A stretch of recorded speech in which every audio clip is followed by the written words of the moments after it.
Now this is the area that's marked on the map as historical fish ponds. I've not been able to find out exactly how old they are. To be honest, I've visited local sites and seen Saxon ones, Norman ones, Roman ones, medieval ones. So it's anybody's guess who actually created the fish ponds in there. A lot of the old sites seem to have them. I've even seen Motte and Bailey castles. Norman ones, obviously. I've seen Motte and Bailey castles with fish ponds within the defences. Pretty useful during a siege to have a supply of fresh fish. Who wouldn't? Oh dear, I can't see a crossing point. I mean, I've got my Altbergs on, just about the best walking boots you can get, but of course they're only ankle high. I wonder how deep this is.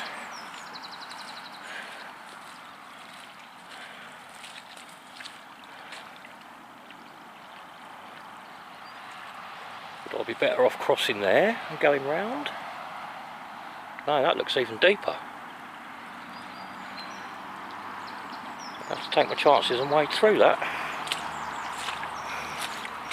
I'll tell you what, let me just hoik my trousers up into my socks. We're in luck. It's just about passable.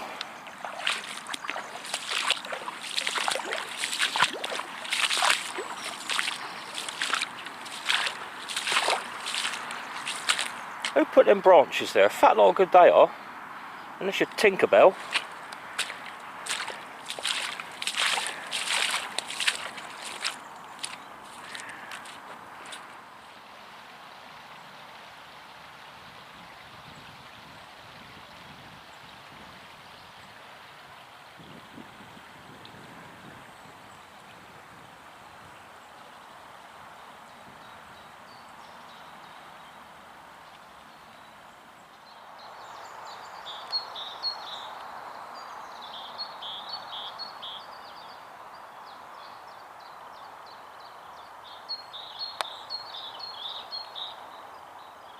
All the little birds are shouting out their territory.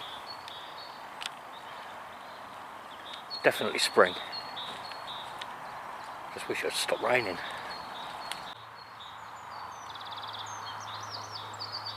Couple of kites circling around, looking for dead things to feast on.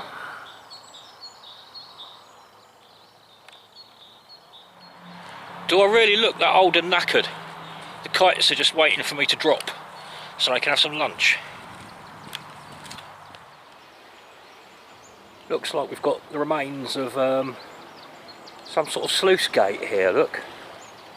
I'm not sure what this chute's all about here at the side, but I'd say these two posts with the slots in, and you've got the remains of a bit of the wood there.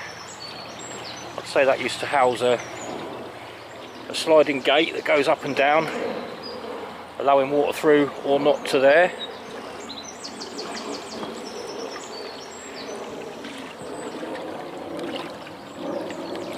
Yeah, you can see at the bottom there's another piece of wood, or possibly, oh, it looks like it might be iron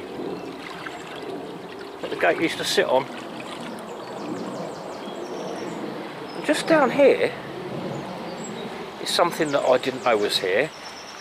It looks like quite a substantial set of sluice gates in their own little hut, just before the river widens out into almost a little sort of lake over there. I'm guessing it had some kind of industrial purpose originally, but I'm not sure what. Let's have a quick look.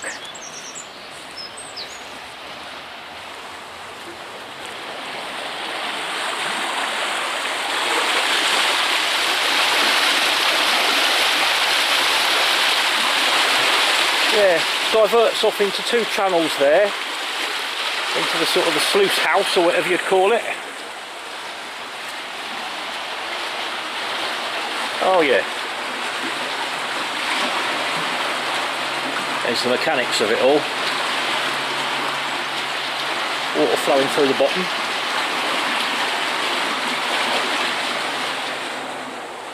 And back out the other side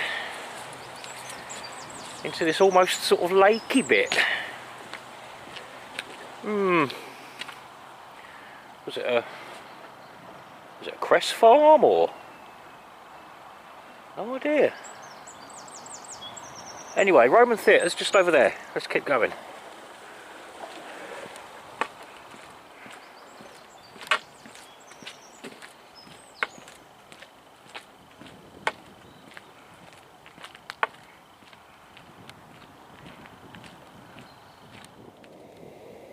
It would appear that this bit I'm walking along at the moment, there's the modern Watling Street, the modern main road.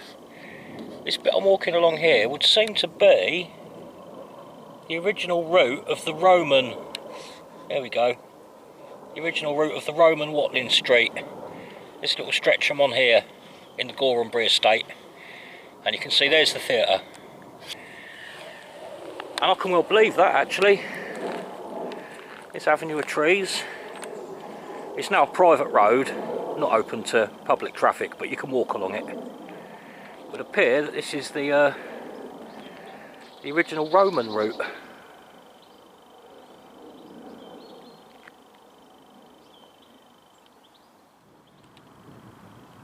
There's St Albans Cathedral, or is it an abbey?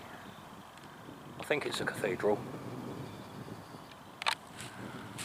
St Albans is absolutely jam-packed with Roman history. Lots of ruins, there's been some excellent finds here. And although we won't have time for it today, I think this is already going to be quite a long video that I'm going to have to upload in low res, annoyingly. Another time we'll get over to have a look at the Hypocaust, which is the heating system and tiled floor of either a Roman townhouse or a Roman villa, something along those lines, with a really good museum next to it. And there's old Roman walls and all sorts knocking around down there, just over the road from the theatre that we're just about to have a look at. Like I said, no time for that today, but pretty soon we'll have to go and see all that. It looks pretty good.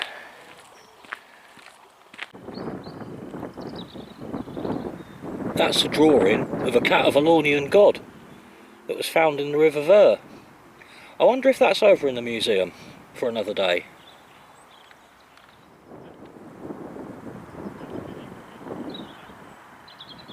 There you go. That's what a Roman theatre looked like.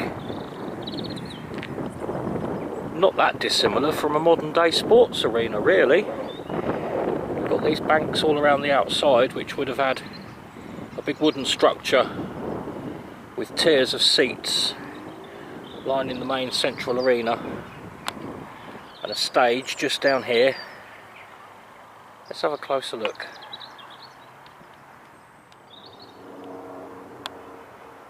And not just a theatre. It's thought that there would have been gladiatorial contests going on down there.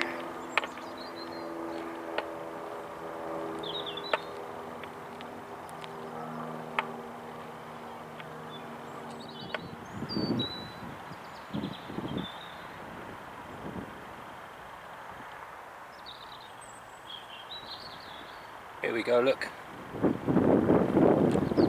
That's what this would have looked like. It went 150 AD. You've got the main arena there and a stage at the back.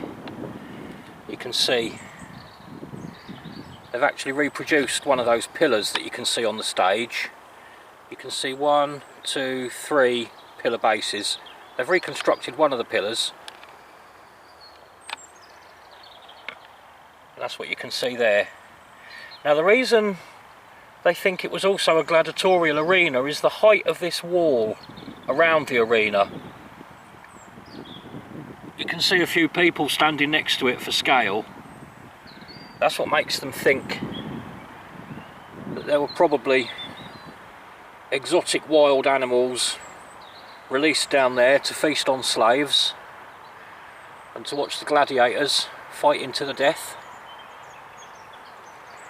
It had 3 entrances, one there, and one there, which you can see on here. 1, 2, 3 entrances. And then under all of the seating here in the auditorium, there were internal rooms. Maybe they had dressing rooms in there, maybe they had cages for the animals. And that's what would have been going on in this area here, around the outside of the arena and the theatre.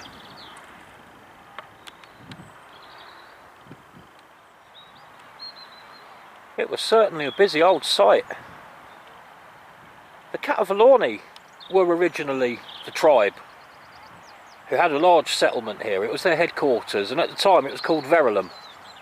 When the Romans arrived, they Romanised that name to Verulamium. But within, I think, about 50 years of the Romans arriving, Boudica and her hordes had arrived and burnt it all to the ground and had to start from scratch. The Romans had to start all over again. Good old Boudica, giving them what for?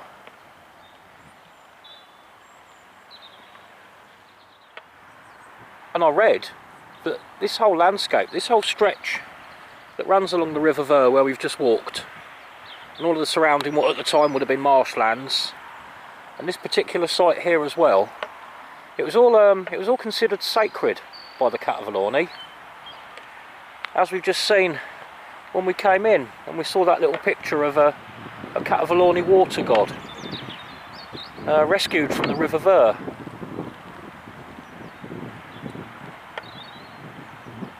Really, really ancient site.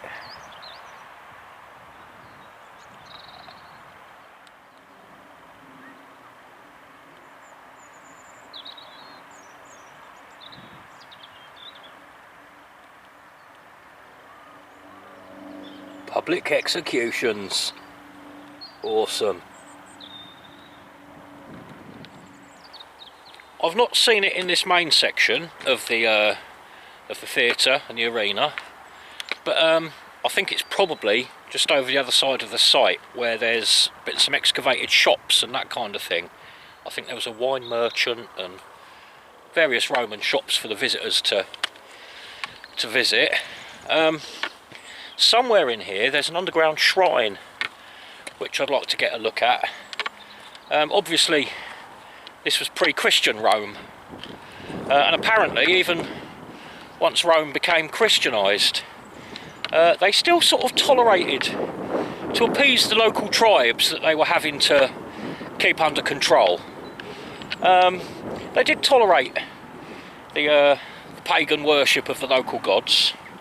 So it'll be interesting to see exactly what this underground shrine over there, I hope, looks like.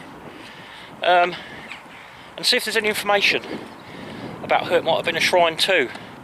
They often do manage to identify who the gods were by the finds that they dig up. These would appear to be the shops that were excavated. I'm not seeing this shrine though. The pictures that I saw, somewhere here there's a large grill in the ground, and if you look down it you can see an archway, a stone archway underground. Now what have we got here? I'm pretty sure I read that there was a wine merchant's shop.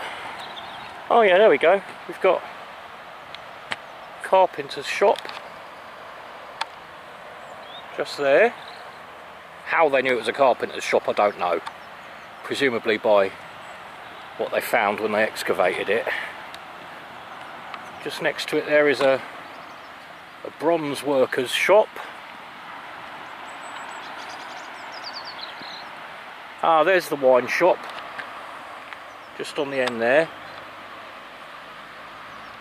And down here in the foreground, I can't see any stonework, but that little sign says position of timber shops. So presumably during excavations they found some post holes here indicating some timber shops. Right, where's that bloody shrine? I can see it. There it is. I should have brought a torch with me, shouldn't I? How stupid am I? I hope the light's not going to cause us any problems. Looking down through that grill, see what we can actually see.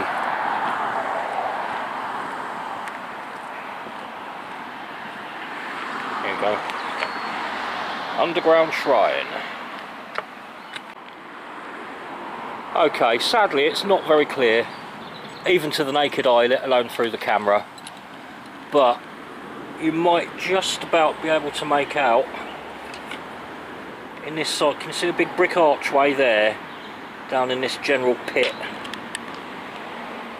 There you go, you can just about make out a brick archway. It's a shame, you can't see very much through there. They could have done a slightly better job. Mind you, I suppose health and safety and all that sort of rubbish. Well, it doesn't actually give any further information about the underground shrine over there, other than it appears to be tacked onto the back of this ruin, these excavations, which are a 2nd century Roman townhouse. There's a reconstruction of what the townhouse would have looked like, and I guess the shrine would have been out the back here somewhere. And this does confirm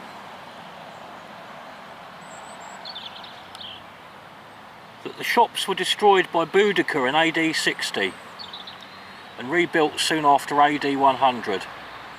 And it does confirm also that they know we had carpenters' shops, bronze workers' shops and a winery just over the hump there by the finds that they dug up. So that shrine there, I mean, was it a Roman pagan shrine, or is it something that they allowed to continue on the site that was originally part of the Cativalorni setup here? Well, there we go then. I think that was quite an interesting little walk, wasn't it? I don't mind admitting that my hips are absolutely killing me. And this isn't a circular walk. I've now got to walk all the way back of everything I've just done, all the way back to Redbourne Mill where I parked the car. I'm not looking forward to that, and I think I'm going to be a bit stiff on Monday. I hope you enjoyed that. And while we're on the subject, I mentioned Time Team and Phil Harding, didn't I? Before we go, I'll just quickly show you why I never wear my hat with my hair down. Phil Harding. "Who are Tony? It's assured!"